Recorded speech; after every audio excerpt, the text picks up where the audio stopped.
No, yeah, one of the, For the class, I want to probably the thing he's most famous for, apart from writing plays, is writing sonnets. Science? Sonnets. Yes, not science. So yeah, right, for next time, right, so just so everybody's got this, right? These three poems, Shakespeare's sonnet, Let Me Not to the Marriage of True Minds, George Herbert's Easter Wings, Adrienne Rich's and Jennifer's Tigers, and Literary Reflections 2 and 3 are due this week, right? Number 2 on Wednesday, number 3 on Friday. whatever. Yep, you can write either of these on anything that we've read up to this point that you haven't already written about. Dang. Including the poems? Guess what I had already read that we read? What? God of Man God. You're familiar with that already? Yes. Fantastic. Good. I read it in high school. Good, all right. So I did grade paper 1, and yeah, by and large, actually as a group you guys did pretty well on it. Most of the grades were in the high B range. Yeah, so good job overall. The thing that I was most impressed with just about all of you is that you actually made the efforts to address the feedback that I gave you. That doesn't always happen. I added one extra sentence just for you. Thank you. I appreciate Double that. space just for you. Yes. I bet. Yeah, I said even- my paragraphs. Yes. The Yes. time I said Even- it, I said, I found a couple quotes. Well, and even like that kind of minor formal stuff really does matter because remember you're writing for a reader who can't read your mind, right? So I don't necessarily know where you think ideas separate from each other. I don't want to read 4 pages of very, very closely packed together text because it hurts my eyes. So yeah, those things do matter. But yeah, no, I mean, I did see some real attempts, even to connect ideas to each other where you hadn't been doing so before. So yeah, overall good job. That needs to go away. Overall, good job, but individually. Individually, mostly good job as well. Hey, like I said, by and large, you guys did well on this. So I'll introduce the assignment for paper 2 next time. That is going to be sort of longer researched literary argument. And we're going to do a session in the library to help you find sources and to help you figure out how to use the various library resources if you haven't done so before. How many of you have used Galileo before? I would probably get a refresher, but I've done it. Okay, so most of you have used Galileo before. That's good. You're familiar with Galileo. How many of you have used the individual databases within Galileo? Things like JSTOR, the MLA bibliography, or LexisNexis, or Lion. Okay, so a couple of you have done that too. All right, that's good. See, the problem with Galileo is when you just type something into that Galileo search bar, right? It searches everything in the Galileo database. And so you're going to come up with a lot of irrelevant results. So one thing that John Wilson in the library is going to do with you guys is show you how to use the more specialized databases to get kind of more focused results. So it would probably be a good idea to start, just sort of as we're reading and as we're doing these literary reflections, right, to think about a story, a poem, or a play that we're looking at that you think you might want to write a longer paper about. Yes, Leighton. How long is it going to be? The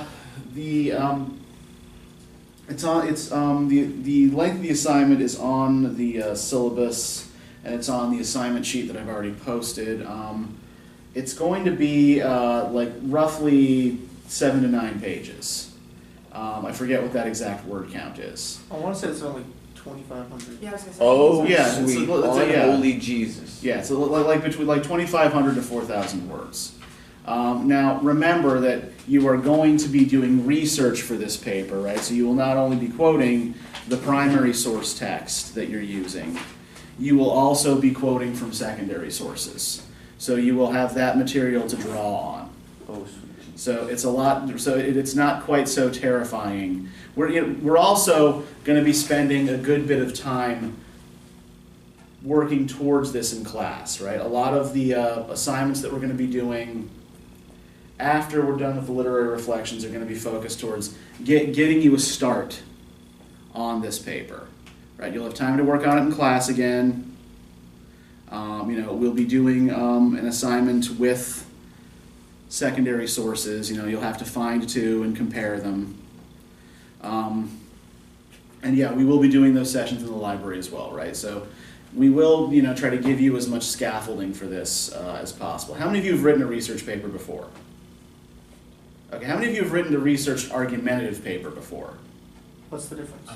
A research argumentative paper has a thesis that you come up with yourself, right? Okay, So yes. you're not just sort of writing a report where it's like, okay, I looked all this stuff up, and these are all the facts I could find about the economy of Bangladesh, right? You're actually making an argument. Okay, So yes. it's a thesis-driven argument. Easy. Yeah, you can do this. Yeah, you can all do this. Well, I mean, I can do it, but I would just rather have it in 3 pages than 9. Yeah. We said 5, like, oh, yeah. You might, yeah, that would, yeah. considering how many sources we probably will have to cite, that might be a lot more difficult than it sounded. I'm gonna use the longest quotes you've ever seen. Can't use 5 pages of quotes. Yeah, I'm okay. gonna you see. probably be on the 7 page. For the first paper, did anyone say no to that, the first paper? Just a quick curiosity question, like that we don't make an impact? What you mean? For the very first paper, the thesis. There were a few people who didn't really take a firm position, but no one actually said no. Okay. Well, Yeah. considering half the class is gone, you can't really ask that question. Did Did anyone, I know there's only 3 of us in here, but did anyone, whoa. All right, Well, so I pay you. let's sort of leave this discussion for another time and get back to talking about poetry, right? So I'm going to talk to you today about a different sort of method you can use for getting meaning out of poetry. When we talked about what you expected from a poem last time, right? Most of you expected it would have some sort of regular rhythm, right? A meter and a rhyme scheme, or at least some sort of scheme of regular repeated sounds, right? So meter and rhyme are not usually simply ornamental or decorative, right? The rhythm and the rhyme scheme of the poem contribute to the meaning and will often undermine, in certain ways, the surface meaning of the poem. Right, so if you pay close attention to the rhythm, you pay close attention to the rhyme scheme, you'll be able to pull more out of the poem. So let's start by talking a little bit about meter, since what I have to say about rhyme will make more sense if we do the meter stuff first. All right, so do any of you know what iambic pentameter is? Have any of you heard this phrase before? Yeah. Yes. Okay, it's the mode that Shakespeare supposedly wrote in, right? So what does it mean? What is iambic pentameter, apart from its association with Shakespeare? Unstressed syllable followed by stressed syllable. Okay, that's an iamb, right? That's what an iamb is. An iamb is an example of what we call a foot. Right, so a foot is a unit of 2 or 3 syllables in the line of a poem that follows a particular stress pattern, right? So an iamb, as Slayton pointed out to us, is an unstressed syllable, right? We use the little u to mark an unstressed syllable and the slash to mark a stressed syllable. So an iamb, Could you give an example of that? I'm trying to think of one. It's a whole lot harder. Yeah, it's actually it's more difficult. Yeah, well, partly because you're on the spot, right?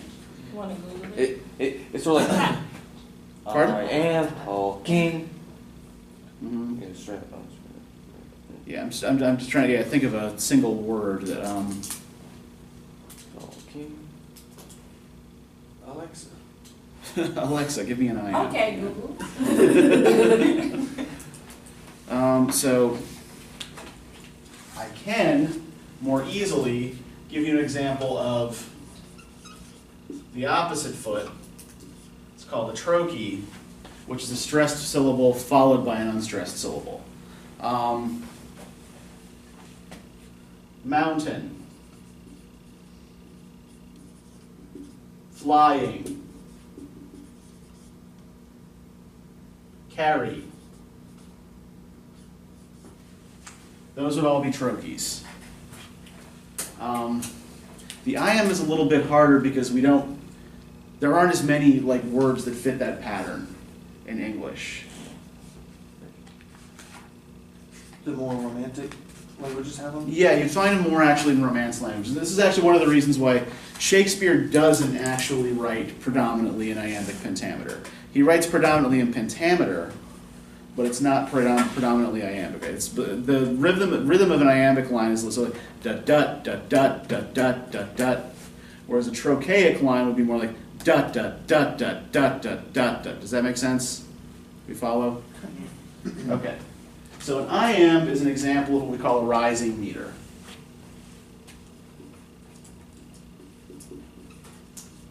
Oh, today would be an example of an iamb. Right? Today, right? Your voice goes up at the end of the word. Yes? Window. Pardon? Will window be one? Window. Would that be an iamb or a trochee? That'd be tricky. Yeah. Okay. You say the first syllable more forcefully, right? Okay. And Okay. so, I got it now. and sometimes like, when you're practicing these and kind of reading a line out loud, try to overdo it a little bit because that'll really tell you where the stresses fall. Right? Unfortunate? Unfortunate. Lee. Okay, let's actually scan that out. Right.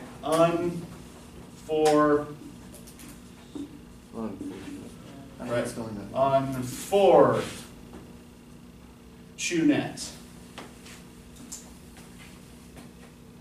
Unfortunate.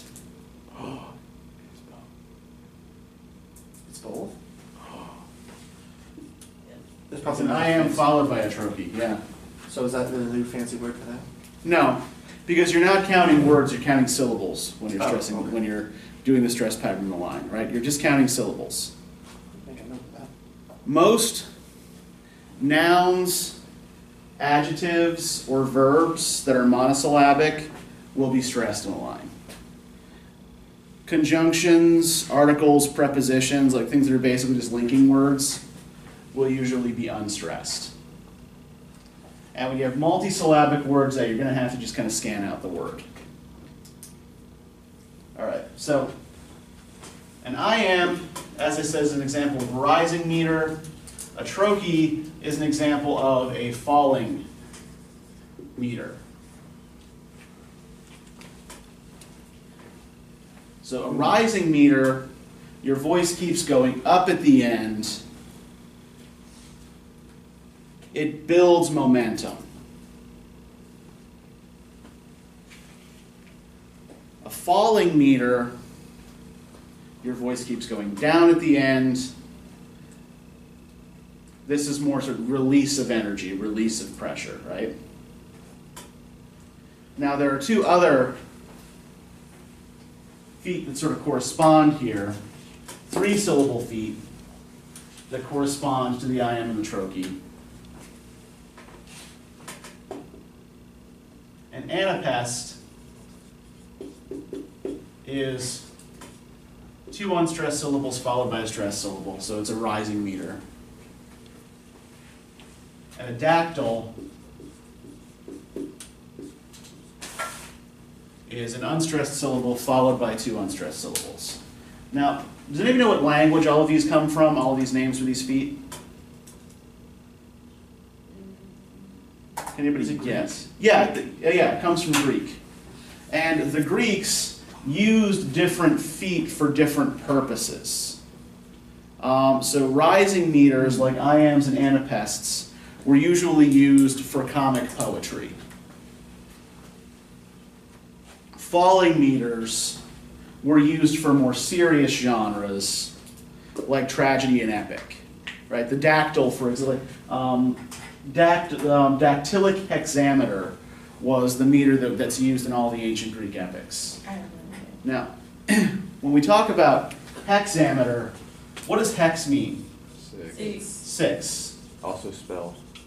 Also, yes, also a curse or an evil spell, yes, is a hex. Thank you. All right. So, when we are counting, or when we're naming the meter of a line, right, what we're counting is not the number of syllables, but the number of feet, right? So a tetrameter line is going to be 4 feet, pentameter 5 feet, hexameter 6 feet, so on and so forth, right? So if I tell you that a poem is written in dactylic hexameter, how many syllables are going to be in each line? 2? 3. Syllables. 18. 18 syllables in each line, exactly, yes. Because a dactyl is a 3-syllable foot, and there are 6 of them in the line, right? Now I'll get an A in this class using math. How many syllables in an iambic pentameter line? 10. 10, exactly, right. You got it, yes. Okay. Oh No, god. I don't. Not yet. I am is Okay. 2, pent means 5, 2, 5. It's not 7, it's 10. Okay. Got it. Yep. Are you multiplying? If it was hexameter, it'd be 2 Yeah. times 6. It's that you're multiplying the number of, remember that the meter is the number, right, the meter is named by the number of feet, not by the number of syllables. Okay. So if it's pentameter, right, penta is 5. If it's a 2-syllable foot like an iamb or a trochee, then it's 10 syllables, right? So if it was hex, it would be 12. Exactly. So if it only tells us so if it's a hexameter, then Hexameter. Hexameter. We don't know what the other, like, does it tell us if it's an iambs as well or a trochee? Or do you just kind of figure that Not out? necessarily, but you can figure it out fairly easily enough, right? Just by reading the line. Now there are 2 other kinds of foot that don't quite follow the same patterns as the others. The first is called a spondee, and this is 2 stressed syllables, one after the other. The second is called a pyrrhic, and this is 2 unstressed syllables, one right after the other. Now, a spondee will often indicate a place of special emphasis. Right? Stressed syllables are words, concepts, ideas that are being emphasized. Unstressed syllables are words that your eye, your tongue, your ear just kind of glide over. Unstressed syllables speed up a line. Stressed syllables slow it down. So if you have a line that is heavy with stressed syllables, it's going to be a very slow, ponderous kind of line. If you have a line with a lot of unstressed syllables, it's going to move very, very swiftly. So unstressed syllables, it doesn't necessarily mean that the words are unimportant, right? What that means is that for whatever reason, if there are a lot of them in a line, the poet wants that line to move quickly, right? So try to relate the speed with which you read the line to the content of the line. Right? That's often that's a thing that skillful poets will often try to do. Okay. So any questions about meter, about how this works? Okay, so I'm going to want you to try to apply some of this to the poems that you read for next time, particularly the Shakespeare poem and the Adrienne Rich poem. You will find that the Shakespeare poem is a lot less regular in this regard than you might expect it to be. I also want you guys thinking about the rhyme scheme in each of these poems. So when we talk about rhyme,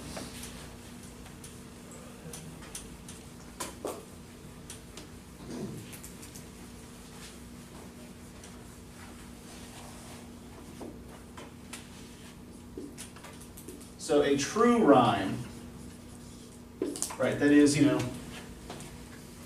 2 words that in which the sort of end sounds actually genuinely repeat, typically comes in 2 forms. right? A masculine rhyme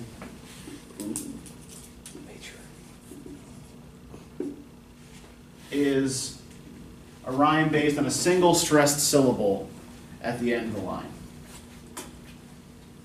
Now, so if we have, like, dog, log, Frog. far, car, right? At the end of the line, those would be masculine rhymes. Now, what do we remember about what stressed syllables do to the line? Slow it down. They slow it down, right? So a masculine rhyme usually indicates a kind of stop at the end, right? It's going to, throwing up a roadblock, stop here. Idea ends at this point. A feminine rhyme is based on two rhyming syllables.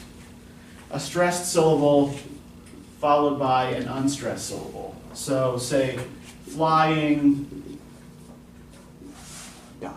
and crying, marry and carry, that sort of thing, right? So a feminine rhyme, because it ends on an unstressed syllable, leaves the idea open to be carried over into the next line. So you'll often find feminine rhyme used when the poet wants to continue discussing this particular topic in the next line, right? Masculine rhyme often indicates more kind of like an end stop. Until you can't find a word that rhymes. What are you trying to do? Yeah, but Well, almost don't rhyme. here's the thing, is like when you can't find words that rhyme, right? It's actually relatively difficult compared to other languages to rhyme in English. There aren't a lot of true rhyming words compared to, say, like if you look at Romance languages like French, Spanish, Italian, they have really regular word endings, especially for verbs and adverbs and adjectives. So rhymes are a dime a dozen. It's really, really easy, for example, to rhyme in French. In English, on the other hand, we don't have regular word endings. We have this kind of weird mongrel language, or it's an amalgamation of all these other influences.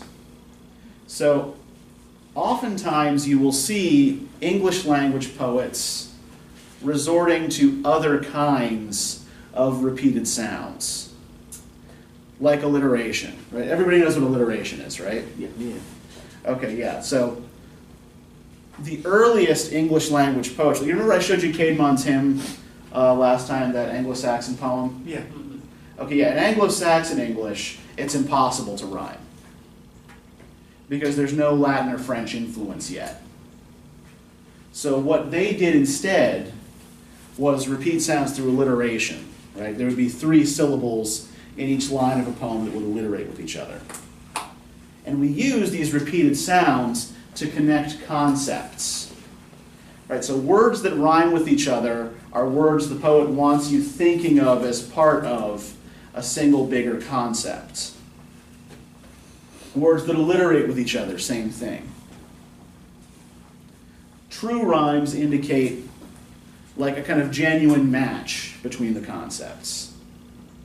But there are also various kinds of what we call slant rhyme.